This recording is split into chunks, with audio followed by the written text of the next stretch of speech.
hello friends आपनालोके চাই আছে technical GS channels friends আজি আপোনালোকৰ মাজত আকৌ নতুন এটা ভিডিঅ'লৈ স্বাগতম জনাইছো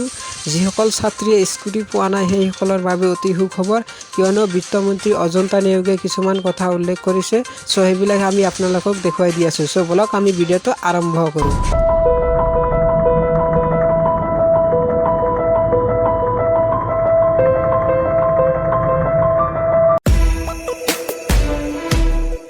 सो फ्रेंड प्रथमते इते हेडलाइन दिया আছে বঞ্চিত ছাত্ৰীয়ে লাভ কৰিব স্কুটি সো এইখিনি তোমালোকৰ হেডলাইন তাৰ পিছত 2021 আৰু 22 বিত্তীয় বছৰৰ পূৰ্ণাংগ বাজেটৰ বাবে বিত্তমন্ত্ৰী অজন্তা নেওগে সকলো প্ৰস্তুতি সম্পূৰ্ণ কৰিছে বুলি মন্তব্য আগবঢ়াইছে তাৰ পিছত ইয়াতে তোমালোকৰ দিয়া আছে